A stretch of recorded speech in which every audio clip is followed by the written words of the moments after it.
Hello guys, it's me, your Ate Ace, ay nagbabalik na naman sa panibagong video na kung saan maglalaro naman tayo ng Grow a Garden. So as you can see guys, andito tayo sa game. As you can see, I have 1.6 billion shekels. Yes, I made it. I earned it offline. I mean, I earn it online, pero offline yung games natin nagre-run. So, as you can see, meron tayong hinihingan na mga friends. So, para medyo, meron din tayong yung konting-konti lang na pwedeng ibigay nila sa atin. So, kung ibibigay ko muna to sa sa aking my Bebe Labs. So, ayan, ibibigay ko po sa kanya guys. So, medyo, nag-teleport po siya. Asa na siya? Ito, ibibigay ko sa inyo gift. Yun, i-gift ko po sa kanya, guys. So, sasabihin ko sa kanya ngayon na isi-sell. Sell mo to. Or sell. O, sell. Try to sell it. Kasi, ibibigyan ko siya. So, sell. So, ayun, sinasabihan ko na siya ng sell. Punta tayo sa sale. Lalakarin lang siguro natin. Ayun, punta tayo sa seeds. So, as you can see, ito siya. Ito. Oh, sabi ko, receive and sale. Sale. Ayan, sale mo yan ha. Ayan. Yodi, parang hindi pa niya nakukuha. Ayun, nakuha na niya guys. Ayun, nakuha niya na. So, yep. This is the moment of the truth. Ayun, easy sell. Walang bamboo seeds. Pangit. Okay. Oo nga guys, wala talagang bamboo seeds. Yung pinaka-iniantay namin bamboo seeds. Maganda kasi yung bamboo seeds eh. Kasi nakakapagbigay din yun ng magandang like sa mutation niya pa lang, mas maganda siya. Kahit ang liit lang binibigay ng pera niya guys, nakakaipon ka ng mas malupit. Mas malupit pa sa malupit guys. Ayun. So, okay, anong gagawin dito? Isi-sell mo yan. Isi-sell. Grabe, sabi ko sale. Yung binigay ko, sabi niya, anong gagawin daw? So, isi-sale mo, sasabihin natin ulit na sale. Sell mo yan. Yan. Sige, dali. Isi-sale na niya, guys. Isi-sale. So, tara. Ayun. Tara. Doon sa sale, yan. Bebenta ko malamang, yes. Ayun. Yodi, ilan kaya yan? Bibenta niya daw. Oh, bibenta mo talaga yan. Uy, Yodi, ano na naman yan? Uy, it's a popsicles, like it's popsicles, guys. Para siyang lollipop in real life. Pero, ano siya, guys? Blossom yan eh. I think blossom yan. Candy blossom, yes. So, pati ito. Hindi ko naman ako nagbibigay niya na. So, sabihin na natin, yup. Isi-sell mo yan. Grabe, ano yun? Hindi naman ako nagbigay nun. Yung lang banana, gold banana lang man yung binigay ko sa kanya. So, ayan. Wag na ata. So, okay. Nag-change yung mind niya, guys. So, ayun. So, as you can see, let's say the leaderboard is, meron siyang 476 million na ngayon. So, ayun. Dito sa game na to ay paldo na paldo ka talaga kapag marunong ka dumiskarte. So, ayan. Ayan, ano na naman yan? Candy blossom. Na maliit, na malaki. Ano yan? Malaki? Para sa akin ba yan? Or hindi? Siguro para sa akin yan, no? O, tamang-tama sabihin mo para sa akin siguro yan. Oh, assuming naman guys. Sorry. Pero feel ko ibibenta niya yan. Dyan sa sale. So, I don't think so. Pero parang ibibigay niya sa akin. I don't know. Oh, ayun. Gusto mo, be? Yes, gusto ko. Gusto ko yan. Yup. Ayun. So, nagsabi na tayo ng yup. So, ibibigay niya siguro yan. Wait lang natin. As you can see, gift from Friends Green. So, ayan. Binigay niya nga, guys. Yes. Binigay niya. Ayun. So, ang gumagamit ko lang ng account na yan is yung baby ko. So, as you can see, uwi na daw siya kasi uwi na siya sa kanila. So, sabi ko, ingat ka po. So, ayun. Okay. So, ayun. Magbababay na po tayo sa kanya. So, let's see magkano kaya siguro yung binigyan niya sa atin, guys. So, hanapin natin yun. Asan yun dito? Kupal na yun. Ito yun guys. Ito yun. So, Shock Candy Blossom 13.53 kilogram. So, how much? Hindi ko maano. Pero, how much ulit? Ano ngayon? Ano ngayon? How much ulit? Hindi ko makita yung halaga eh. Ayun. How much? Okay. So, magkano? Magkano ba yan? Magkano? How much is this worth? 203 million men! Paldo! Napaldo tayo dito. Oo, hindi siya billion. Pero okay na. Paldo na pa rin yan.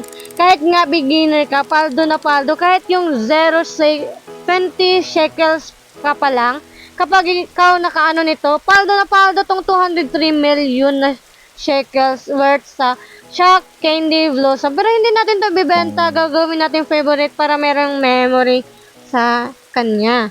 So, ito na yung binigay niya sa akin.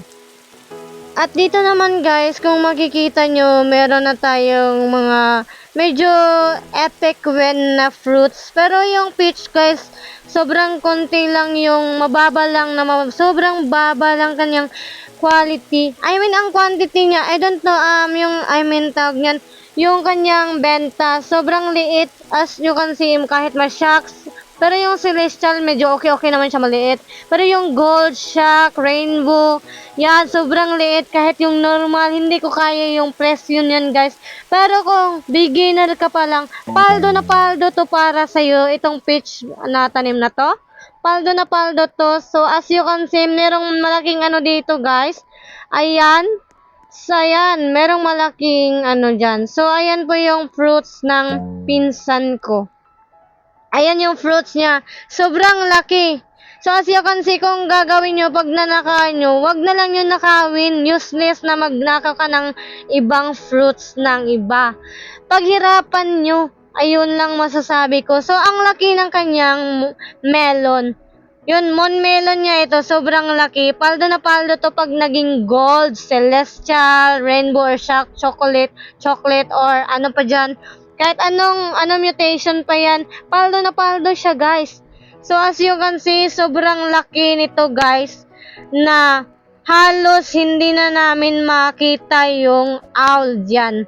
So as you can see dito guys, meron siyang magandang fruits. So ayun, meron ditong pangalan niya is just Ob ngayon. So as you can see, ito siya. Oh, yan.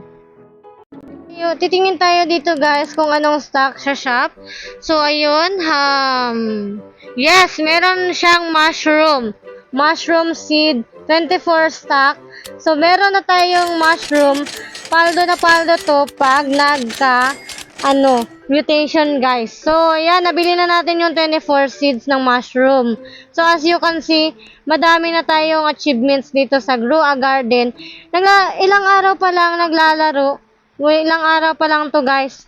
Hindi pa to 1 week. Pero malaki na yung pera ko dito sa Grow a Garden. So as you can see naman guys, itatanim natin to dito. Yes. Dito banda sa tabi ng melon. Sa unang-una talaga doon. Diyan dito banda. So para medyo maganda. Yan dito. Dito natin ilalagay. So hinaanong natin, baka makulit natin yung mga fruits dyan na tinanim natin. So, ito yun, tinatanim natin. Digkit lang siya guys, kasi crowded talaga yung aking garden. So, sa susunod ko na lang yung lilinisan. I don't know kung sa lilinisan ko ba talaga o crowded pa rin siya guys. So, yan, mag-aantay lang tayo kung kailan lalaki ito guys. So, ayun. So, here we are now, guys. Lumaki na ating mushroom. As you can see, para siyang OV na pinagdigit-digit yung mga kulay niya. Para din siyang rainbow na makikita natin na medyo maganda yung design. Para siyang yung cookies na kahit mga ilang kulay, or yung candy na yung sobrang liit na madaming kulay. So, as you can see, ito yung mushroom natin. Mukha pa ba itong mushroom? Parang hindi na itong mushroom eh. Parang, aywan ko, parang na yung siya, disenyo na hindi natin ma-explain na kung mushroom pa ba ito o ano. Basta yun, mushroom pa rin siya guys. Sa nakikita nyo naman dito na nandito yung ating yun. So dito meron po tayong na-mutate sa ating bloodlet. Ayun po sa ating dragon fruit. So ito yung mga pet ko guys. As you can see, malalaki na sila. Yung aking dog, eco frog, chicken jockey. So as you can see, meron din itong tomato dito. Para kung magluluto tayo ng pinakbit, charot lang. So andito naman, meron naman tayong mga shack na peach. Ayun. So maganda siya pag gabi yung event na to sa game na to ng Grow a Garden. Sobrang ganda ang tanawin pag gabi guys. So as you can see, siguro dito muna magtatapos ang video na to guys. At kung nagustuhan mo man at nakaabot ka sa video na to, don't forget to comment, like, and subscribe. And don't forget to share it to your cousins, family, and to your colleagues or peers. Para kung magustuhan man nila, ay manood sila at baka ikaw na ang susunod na mabibigyan ng pets or fruits. So, just add me, Janae's Team RB on Roblox. So, we will be most our friends there and see you in my next video. Bye-bye guys!